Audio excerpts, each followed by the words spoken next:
Salut tout le monde, j'espère que vous allez bien. Aujourd'hui, je suis accompagnée d'une invitée, Chimène. C'est la suite de la série d'interviews avec des personnes au parcours inspirant. Du coup, nous allons commencer par présenter le parcours de Chimène. Du coup, je vais te laisser parler de ton parcours post-bac. Bon, après le bac, déjà, j'ai eu un bac scientifique, un bac C. Oui. Après le bac, je suis arrivée à l'Université de Yaoundé 1, où j'ai fait la spécialité, la filière mathématiques. Bon, bien avant, j'ai fait le concours de Polytech, je ne l'ai pas eu. Donc, lorsque je n'ai pas eu Polytech, je me suis dit, bon, il faut quand même passer l'année. Du coup, je suis arrivée à l'université, je me suis inscrite pour faire mathématiques. Donc, j'ai fait mathématiques à l'université. J'ai obtenu ma licence. Bon, particulièrement, je n'ai pas obtenu ma licence en 3 ans. Ça a été assez difficile. C'était pas aussi évident à l'université. On est un pour faire les mathématiques. Mais je pense que c'était la persévérance le plus important. Donc, j'ai obtenu ma licence et la même année, j'ai réussi au concours de l'NCA d'Abidjan, le concours des ingénieurs statisticiens, où je suis entrée à l'NCA d'Abidjan. J'ai fait 2 ans. À ma sortie de l'NCA d'Abidjan, j'ai eu une bourse pour Marseille, où je fais méthode quantitative et économétrie dans la recherche en santé. C'est à peu près un parcours biostatistique. Et je suis en ma dernière année, donc en Master 2, où je finis dans quelques mois en fait. Félicitations. Merci. Et comment tu as fait pour te préparer pour intégrer le NCA? Ok. Comme je disais, j'ai pas eu ma licence à 3 ans. Mm. Donc, l'année où j'ai repris la licence, je suis allée dans un groupe de prépa. Okay. J'ai fait S-Consulting, ce groupe de prépa qui m'a beaucoup aidé en fait. Ils m'ont aidé à préparer le concours. Et je vais dire, c'est beaucoup grâce à eux que j'ai réussi le concours de l'NCA. Ok. Et quand est-ce que tu as eu l'idée de faire ce concours? Est-ce que tu as toujours été passionnée par les statistiques? Non. Quand j'ai eu mon bac, déjà au lycée, moi je voulais être médecin. Okay. Je voulais être médecin.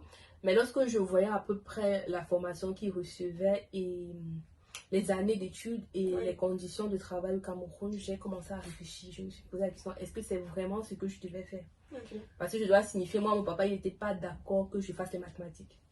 Il disait à la maison que personne n'a fait les mathématiques, ils sont tous des littéraires.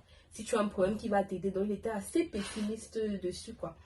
Mais bon, j'ai montré en fait que c'est ce que je voulais faire. Et puis il m'a dit, ok, on te soutient, vas-y, si tu veux faire, on te soutient. Donc du coup, quand j'ai mon bac, je connais pas forcément l'ICA, le concours de l'ICA, c'est-à-dire des ingénieurs statisticiens et tout, je connais pas. On connaît plus les concours comme l'IAMAC, le CUS. Oui. Du coup, quand je fais Polytech, qui était aussi un concours très connu, et je le rate, je me dis, mais qu'est-ce qu'il faut faire en fait? L'année ne doit pas passer comme ça. Qu'est-ce que tu vas faire? Il faut s'inscrire quelque part. Et puis l'université, vraiment, c'est le recours, quoi. On va dire peut-être le recours de facilité, mais aussi un recours de sécurité. Car tu fais 1 an, tu ne restes pas chômé à la maison, quand je suis allée. Et c'est là où j'ai connu le concours, en fait. Il faut dire, tous les mathématiciens, ils veulent faire les statistiques, ils veulent réussir le concours de l'ICA. C'est là où j'ai connu le concours. Et je l'ai passé l'année qui suit. Lorsque j'ai passé le concours, c'était vraiment pour ITS niveau 1, c'est-à-dire niveau bac. J'ai passé le concours, j'ai fait les prépas cette fois-ci au groupe STAT, qui était aussi l'un des groupes les plus connus, quoi. Vraiment une référence dans les prépas. J'ai fait, mais j'ai eu la présélection. J'ai pas réussi la sélection. Il faut dire que le concours se fait en 2 étapes, niveau bac. Il se faisait parce que maintenant, il n'y a plus niveau bac. En tout cas, ingénieur des travaux niveau bac, il n'y a plus. Donc, ça se faisait en 2 prépas, 2 étapes. Il y avait une présélection et une sélection. Donc, j'ai réussi la présélection, mais pas la sélection. Du coup, j'ai dit non, je ne fais plus. J'étais découragée, j'ai dit je ne fais plus. Donc, j'ai continué en fac. Je n'ai plus fait de concours. J'ai continué en fac. Ça n'a pas aussi été facile. Maintenant, l'année où je reprends la licence, je me dis, mais qu'est-ce que je vais faire? C'est vrai, j'aurai ma licence, mais il faut une école. L'école de formation, c'est généralement l'idéal. Du coup, je me dis, bon, en même temps, parce que j'avais plus beaucoup de matière, je me dis, j'ai du temps libre, pourquoi pas faire des prépas pour retenter la chance? Parce que déjà, en fac, lorsque je fais la licence, je fais la spécialité statistique et proba. Donc, du coup, j'étais déjà vraiment passionnée par les statistiques. Je me suis dit, bon, pourquoi pas continuer dans le domaine? Et Dieu merci, j'ai fait le concours ITS voie B, niveau DUC. Cette année-là, j'étais encore en licence et j'ai réussi le concours. Ok. Et déjà, pourquoi tu as fait la série C au collège majeur mathématiques et physique? Pourtant, c'est la médecine que tu voulais faire. Qu'est-ce qui t'a fait t'orienter ensuite? Déjà, je me disais que si je fais la C, je peux être polyvalente. Ok. Je me disais, même avec un bac C, si je vais faire le quiz, je peux le faire. Oui. Pourtant, je me disais, si je fais un bac D, je suis trop restreinte. Si après le bac, je ne veux plus faire le quiz, qu'est-ce qui se passe? C'était des interrogations. Et puis, je me disais, c'est mieux d'être polyvalent. Okay. Si tu peux le faire, si tu as envie de faire un truc, il ne faut pas hésiter à se dire, les maths, je ne connais pas. Déjà, moi, je n'étais pas très douée en maths, il faut le dire. Je n'étais pas un génie. Une bonne élève, mais pas un génie en mathématiques. Okay. Donc, je me suis dit, bon, mieux vaut être polyvalent. C'est toujours important d'être polyvalent. Ok. Et comment s'est passée ton admission dans ton école actuelle? Ça s'est passé sur... Et déjà, c'est quelle école? C'est Aix-Marseille Université. Ok. Et quelle fille? Ah, tu vas fille. C'est Aix-Marseille Université. Comment l'admission s'est faite? Déjà, la formation, je ne la connaissais pas. C'est grâce aux aînés, parce qu'il faut dire, à l'NCA, il y a une forte contribution des aînés dans notre parcours. Que ce soit question soutien, question présence, question information, même. Vraiment, on forme, je peux dire, une famille, quoi. Donc, je suis au courant de la formation par un aîné qui envoie ça dans l'un des groupes. Il y a plusieurs groupes. Et puis, certains camarades font référence à moi. Ils me taguent, ils me disent, Chimène, il y a cette formation qui t'intéresse. Parce que déjà, à l'INSEA, je faisais l'option santé. En deuxième année, du coup, les gens m'ont beaucoup tagué dessus. Je ne voulais pas le faire, il faut le préciser, je ne voulais pas. Parce que moi, j'avais déjà ma vie un peu tracée. Je me disais, après la formation, déjà, c'est beaucoup. Je vais rentrer, il y a l'admission et tout. Pourquoi se tracasser? Bref, c'était vraiment pas dans mon programme. Donc, avec beaucoup de... La présence de beaucoup de personnes qui m'ont dit, allez, vas-y, fais la formation, tu ne perds rien, essaye et tout. J'ai postulé. Donc, en fait, c'est juste aussi étude de dossier. Maintenant, il y a une bourse à côté. Donc, tu peux faire l'étude de dossier et demander la bourse. C'est pas tout le monde qui reçoit la bourse. Tu peux être admis à la formation, mais tu ne reçois pas forcément la bourse. Donc, c'est comment ça se fait. Donc, j'ai postulé à la fois pour la formation et pour la bourse. Parce que déjà, c'est un facteur très important pour moi. Venir en Europe, c'est important pour moi d'avoir une bourse. Ça fait moins de tracas, ça aide quand tu vis et je trouve que ça fait en fait, tu es plus calme. Tu poses moins de questions. Moins de questions en fait. Donc moi, c'est un facteur très important. Et j'ai été pris à la fois pour la formation et pour la bourse. Ok. Et comment tu étais au courant de la bourse? Tu connaissais la bourse avant l'école ou tu as connu l'école avant Je connaissais l'école, mais pas la formation. Parce qu'il faut dire que la formation, elle existait déjà depuis des années. Mais c'était la première année que Aix-Marseille mettait de l'argent en jeu pour des bourses. Pour certaines formations. Et ça concerne plusieurs filières? Oui, plusieurs filières. Oui, il y a environnement, il y a des filières qui sont dans le domaine des mathématiques. En fait, c'est vraiment présent au niveau du site. Et je dois dire, la bourse même vient d'un projet qu'on appelle le projet Taiga, qu'ils ont mis en place l'année passée. Donc, ça vise vraiment à octroyer des bourses à des étudiants internationaux qu'ils jugent africains, qu'ils jugent avoir vraiment des compétences assez élevées. Parce que pour eux, ça reste vraiment une bourse de mérite, comme il le dit, et ça octroie dans plusieurs domaines. Il y a des domaines de recherche, il y a des domaines qui ont une visée professionnelle. Il y a vraiment beaucoup de spécialités. C'est là sur le site, il suffit de savoir est-ce que j'ai le profil pour telle spécialité, qu'est-ce qu'il faut, est-ce que j'ai le diplôme qu'il faut et tout. Et déposer, les dates sont généralement présentes. Du coup, on mettra le site en barre d'informations. Et que dirais-tu de ton expérience? Comment s'est passée ton expérience dans les différentes écoles, en fac, à l'ENCA et ici? Qu'est-ce que ça t'a apporté sur le plan académique et sur le plan personnel? Beaucoup de choses, hein. Déjà, en Guayaquil, ça m'a appris l'endurance. On a compris que la vie, c'est pas vraiment ça. C'est-à-dire qu'on a le bac ou quand on est au lycée, on s'est dit, ma vie sera toute tracée, je vais finir, je serai peut-être médecin, directement ingénieur. Avoir le concours, après, on va avoir le travail. Exactement, on ne se rend pas compte que les choses ne sont pas si faciles que ça. Donc, du coup, l'université m'a appris l'endurance. Parce que déjà, ce n'est pas facile. Le système en lui-même n'est pas évident. La filière mathématique en elle-même, c'est pas du tout ça. Il y avait des jours où je rentrais et je me disais, qu'est-ce que je fais là, tu vois? Tu n'es plus motivé pour y retourner. Tu te dis à tes parents, non, je veux plus y aller. Oui. Mais le problème, c'est que tu n'as pas autre chose. Soit tu y vas, tu apprends, tu acquiers des connaissances, soit tu restes à la maison à ne rien faire. Et c'est pas l'idéal. Du coup, ça m'a vraiment appris l'endurance. Okay. Et également la confiance en soi. Ça, c'est ce que Nwekele m'a appris, mon passage en fac. Maintenant, l'NCA, comme on dit souvent, plus qu'une école, un esprit. L'NCA, on t'apprend vraiment l'esprit de famille, à côtoyer l'esprit les gens. de famille, côtoyer le respect. Oui. C'est important à l'NCA. On t'apprend aussi à te développer. Oui.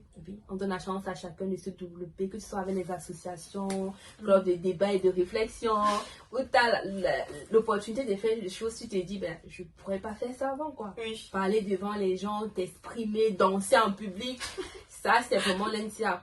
Maintenant, l'NCA aussi t'apprend, on nous a appris un métier. Oui. Parce qu'en Nwekele, ce qu'on fait, c'était théorique. Oui. Mais grâce à cette formation, tu sors et tu te dis, bon, on a envie parfois de taper la poitrine et te dire, je suis ingénieur, mais en fait, c'est juste pour dire, tu sais faire quelque chose sur le terrain. Oui.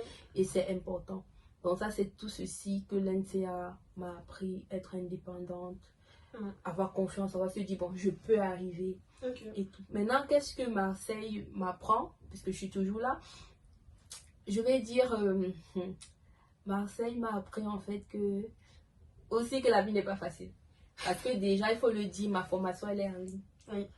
Donc, c'est un facteur vraiment apprendre beaucoup encore lorsqu'on veut se lancer. Ce n'est pas toutes les formations qui sont en ligne, mais particulièrement la mienne, elle est en ligne. La plupart se déroulent en présentiel.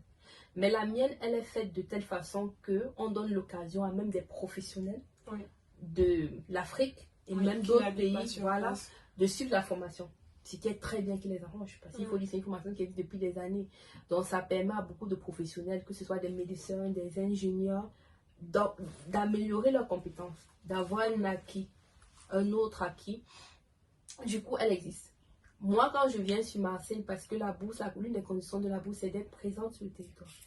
On se dit, tu sais en fait en avance que la formation est en ligne, mais tu te dis, peut-être quand je vais arriver, ouais, c'est un cours, peut-être, mais quand tu arrives, tu te rends compte qu'effectivement elle est en ligne. Le fait qu'on te dise tu viens avec un ordinateur, c'est pas juste pour te blaguer.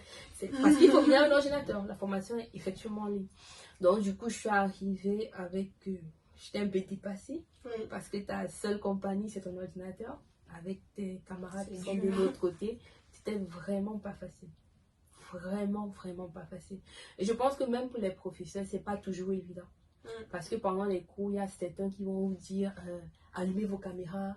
Ils disent ça, allumez vos caméras. On a l'impression d'être en classe. C'est plus chaleureux. Parce que tout le monde est derrière sa caméra. Tu ne sais pas est-ce que la personne dort, qu'est-ce que la personne fait quand toi tu parles. Donc, c'est vraiment pas idéal. Mais c'est une très bonne formation. Donc, du coup, ça m'a appris aussi à me développer un peu personnellement. Sur le point où on ne va pas tout te donner. Le professeur va venir faire vraiment ce qu'il faut, ce qu'il juge qui est important pour une notion. Maintenant, c'est à toi de chercher, que ce soit avec les projets, les contrôles continus à faire, à rendre. Tu dois vraiment chercher. C'est vraiment pousser dans le domaine de la recherche. Avec ça, j'ai appris à me questionner. Il faut beaucoup se questionner. Donc, c'est un peu ça que j'apprends ici. Et comment tu as réussi donc à te motiver à surpasser tout ça pour pouvoir finir ta formation, tes 2 ans de formation, parce que ça doit être dur pour le moral. Oui, c'est pas toujours facile. Comme je disais, parfois tu es dans une salle, dans ta chambre, et ta seule compagnie, c'est toi, c'est ton lit, c'est ta chaise, c'est ton ordinateur. Mais je pense que dans la vie, quand on veut quelque chose, on se donne les moyens de le faire. Donc du coup, je n'ai pas fait de cela une faiblesse, mais plutôt une force. Je me suis dit, bon, je suis là, je suis censée suivre une formation, alors qu'importe qu'elle se fasse en ligne ou pas, je vais la suivre. Parce que le plus important, c'est ce qu'on me donne comme connaissance. Et puis le fait que la formation soit en ligne ne change en rien les connaissances que chacun a. Les professeurs sont excellents, les cours sont bien dispensés. C'est en fait comme un cours en présentiel, sauf que c'est derrière un écran. Ok. Et qu'est-ce que tu diras à quelqu'un qui pense que faire des maths, c'est uniquement pour devenir prof de maths? Ah, pas du tout. Hein. Avec la mathématique, on fait beaucoup de choses, énormément de choses. Être prof de maths, c'est un bon métier. Ça permet, tu transmets des connaissances, tu vois des générations grandir devant toi et tout, tu te dis j'ai formé tel, tu es content. Mais pas avec ça, pas seulement les mathématiques, on peut faire autre chose. Avec les maths, on peut être ingénieur, on peut être architecte, on peut être même médecin, on peut faire tellement de choses avec les maths. Les maths sont polyvalents, c'est dans tous les domaines. Par exemple, même en médecine, on fait les mathématiques. Ouais. On fait les mathématiques dans les cours de statistiques. On a besoin des maths partout, c'est la vie. On compte tous les jours, on compte que ce soit de l'argent, que ce soit nos dépenses. Donc, pas seulement les maths pour être professeur, non. Donc, tu as dit tout à l'heure que tu n'avais pas eu ta licence en 3 ans. Que dirais-tu à quelqu'un qui reprend la classe? Comment tu fais pour te relever de l'échec, te dire que waouh, ça m'est arrivé peut-être pour la première fois, comment je fais? Comment moi je faisais quand je reprenais par exemple? Déjà, j'avais pas le choix. Moi, je suis quelqu'un qui me dit déjà avant, dans ma tête, je me dis dans la vie, hein, la vie n'est pas facile. Donc, du coup, ça sert à rien de rester s'apitoyer sur son sort. Ouais. C'est pas bon, on se lève, on continue l'année prochaine. On essaye, on essaye. Ce qui est sûr, un jour, ça va donner. Ça va pas peut-être donner au moment où on veut. Hein. Le principe de la vie, c'est ça. On ne réussit pas forcément tous au même moment, Oui. mais on va tous réussir. Oui. Pour moi, c'est ma philosophie. Donc, si tu arrives par exemple à facture au niveau de mathématiques, et cet exemple-là, et tu reprends, il n'y a pas de souci. L'année prochaine, tu vas, c'est pas facile. Tu vas revoir tes amis peut-être qui ont avancé, Oui. revoir les mêmes professeurs. Ça peut être un peu difficile. Mais tu sais ce que tu veux. Quelle est ta motivation? Qu'est-ce que toi tu veux en fait? Okay. Si ce que tu veux est important, si ce parcours que tu fais est important, peut-être ton plan de carrière, Oui. tu te dis, ben, c'est pas grave. On n'est jamais en retard en fait. Ouais. On n'est jamais en retard. Le temps il passe, mais on n'est jamais en retard. On avance en notre temps. C'est ça qui est important. Ok. C'est sur ces mots que je vais te remercier d'avoir participé à cette interview. Et on se retrouve la semaine prochaine pour une nouvelle vidéo.